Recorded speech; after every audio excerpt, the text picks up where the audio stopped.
Po, Evropa është e bashkuar në këtë aspekt, por mendoj që pikërisht një ndër arsyet pse presidenti Vučić po përfiton prej rastit të tanishëm është qarja transatlantike që po e shohim të paktën 3 muajt e fundit. Dhe kjo është arsyeja pse ndoshta ka rreziku në një farë mënyre me shku në Moskë. Se si do të reagojë BE-ja, mbetet me u pa. Mendoj që është një test konkret ku do të mund të shohim më në fund se a do të vazhdojnë politikat përkthelse ndaj Vučićit apo do të ketë ndonjë lloj pasoje, qoftë ndonjë sankcionim, qoftë ai politik apo ekonomik, ndonjë ngrirje të fondeve apo diçka e tillë. Po pa marrë parasysh se pat shumë paralajmërime nga BE-ja, nuk Vučić vazhdoi me këtë vizitë, kështu që e ceku që duhet ta shohim. Po nuk është vetëm për shkak të qarjes transatlantike, edhe pse nuk dihet se çfarë ndodhi në Washington, pse u anulua vizita e tij, ai ishte tamam për arsye shëndetësore apo diçka e tillë. Ka dyshim për këtë, por edhe brenda BE-s duket që ka lëvizje, tendenca për më shumë lëvizje nga ekstremi i djathtë, që është pikërisht arsyeja pse Vučić e shfrytëzon edhe këtë ngjarje edhe brenda BE-s për të shkuar atje. Domethënë nuk është kemi udhëheq si Orban, kemi udhëheq si Fico, kemi edhe disa shtete të tjera që rrezikojnë të rrëshqasin nga këto tendenca, kështu që për atë arsye ai ka përfituar prej rastit në shembullin konkret. Mirë. Kur e shohim Vučićin në Moskë, dikush mund të thoshte, por e pam edhe Witkoff në Moskë, pra emisar amerikan i cili shihet duke shtrënguar dorën Vladimir Putinit. A e ka ndihmuar edhe kjo? Fakti që SBA tashmë është bërë një farë ndërmjetësuesi për gjetur një zgjidhje paqe për Ukrainën, për një zgjidhje për ta ndalur luftën. A e ka ndihmuar edhe kjo mbase Vučićin që thotë po ai, nëse edhe SBA-ja s'është perëndim, atëherë kush tjetër është? Mbase, por SBA-ja shkon për qëllime të tjera, për të munduar të ndërmjetësojë fundin e një lufte, e cila shpresojmë që do të përfundojë në termet e Ukrainës, në favor të Ukrainës, kurse Vučić po shkon për qëllime kryesisht të tjera, dhe një ndër to është pikërisht për shkak të marrëveshjeve që kanë për gazin. Në fund të muajit do të skadojë marrëveshja që ka me Rusinë, prej cilës ka përfituar shumë që nga viti 2008, ku Rusia, siç e dim, për shkak të pavarësisë së Kosovës, Serbia ja shiti se të them rreth me 50% çmim më të ulët. Kështu që si do t'i negociojnë këto terme mbetet të shihet. Vetëm se e dim që edhe në fund të qershorit në fakt Amerika ka vendosur me sankcionu Serbinë për shkak të varësisë që kanë nga gazi rus, kështu që i duhet ndoshta direkt me ul me Putinin. Po do ulën të ditën e premte, pas ceremonisë është paralajmëruar një takim kokë më kokë mes Vučićit dhe Putinit. Ndoshta një ndër tema do të jetë me negociu këto termet e nacionalizimit të gazit, marrëveshjet që kanë për gazin me Gazprom, por ndoshta ka edhe marrëveshje të tjera. E dim që Rusia i shet armë MI-17, me sa e di, ndaj për Serbinë, dhe pse kjo është ironike, sepse dim që Serbia ka vazhduar me shit armë edhe Ukrainës, por gjitha këto ideologji, vetëm se që steka vazhdojnë të dëshmojnë që Serbia po vendos që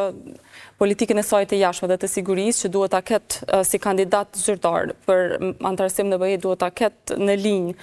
të bashkërenduar me BE-n, këto po shihet që nuk i ka. Do të thonë, po vazhdojnë përkundër protestave të bëjnë një vizitë të tillë në këtë kohë në Moskë. Pra, ju tha që mbetet shihet se çfarë mund të ndërmarrë Bashkimi Evropian, a mund të përfundojmë vetëm me disa deklarata, për shembull zëdhënësi i BE-s Lambert, pra zëdhënësi i Komisionit Evropian Markus Lambert, duke referuar pushtimit rus nga Moska, ka thënë që marrëdhëniet me Rusinë nuk mund vazhdojnë më si zakonisht, pra, dhe ku ju keni një person shteti i cilit aspiron të jetë pjesë e BE-s, çfarë realisht mund në terma normal do duhet prodhonte kjo vizitë. Dhe mos harrojmë është edhe një vend i BE-s si Slovakia që lideri i tyre po merr pjesë po ashtu. Po, mbase në këtë rast, Vučić nuk ka edhe aq shumë për të humbur, për shkak se e din që edhe për së brendshme, situata në Serbi nuk është as pak stabile. E din që Serbia nuk është më në top listën e shteteve të Ballkanit Perëndimor për të antarësuar në BE, sidomos në qoftë se kjo vazhdon të kushtëzohet me njohjen e pavarësisë Kosovës apo me hapa më të përparuar për normalizimin e marrëdhënieve. Kështu që thot mbase për ta mbajtur të paktën mbështetjen që ka nga pjesa e popullatës më radikale në Serbi, duke marrë parasysh protestat. Edhe në fakt në hulumtimin që e kemi bërë në QKSS e kemi cekë që Serbia e ka marrë një qasje që quhet total defense, më thënë mbrojtje totale, ku mundohet që edhe popullatën ta indoktrinoj me ideologjitë e veta që janë në fund të fundit pro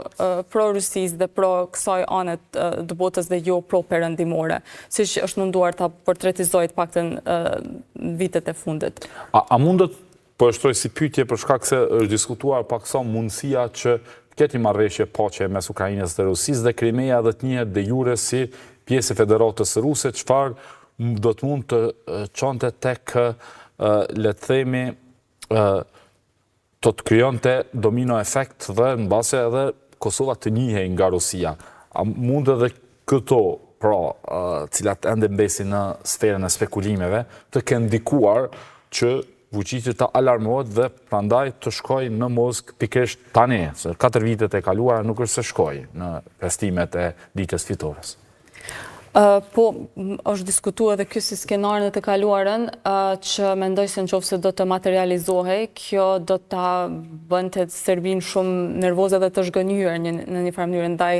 ndaj Rusisë, për shkak se arsyeja kryesore përveç kësaj mbështetjes romantike që kanë vllazëria slave kështu me radhë, kjo do të tregonte apo do të dëshmonte që Rusia ka qasjen oportuniste ndaj Ballkanit Perëndimor, edhe ka shumë analist apo njerëz të kësaj fushë që argumentojnë që nuk është që Rusia ka ndonjë interes strategjik kush e di sa të madh për Ballkanin Perëndimor, përveç që dëshiron që të mundohet të mbajë konfliktet aty përmes dezinformatave apo luftës së saj hibride, që të vazhdojnë konfliktet, tensionet brenda Ballkanit Perëndimor për të shkaktuar më shumë telashe perëndimit. Qasja ka qenë edhe në të kaluarën edhe historikisht vetëm oportuniste, për interesat e veta. Dhe sigurisht kjo do të paraqiste zhgënjim shumë të madh për Serbinë nëse do të materializohej. Por do të doja të cekja që në rast se diçka e tillë do të ndodh, ose çfarë do marrëveshje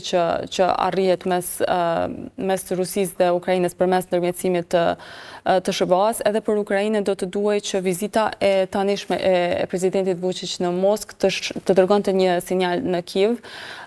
për faktin se ne si Kosovë kemi treguar shumë solidaritet me Ukrainën, pikërisht për shkak të paraleleve që kemi që ka Serbia ndaj neve dhe që ka Rusia ndaj Ukrainës, pa marrë parasysh që ne armë nuk kemi mundur të ofrojmë për arsye që tashmë dihen, por prapë Ukraina i ka mbajt marrëdhënie shumë të mira me Serbinë, zonja e parë e Ukrainës ka vizitu. Çfarë mund ndikoj kjo, zonja Loshi, kjo vizitë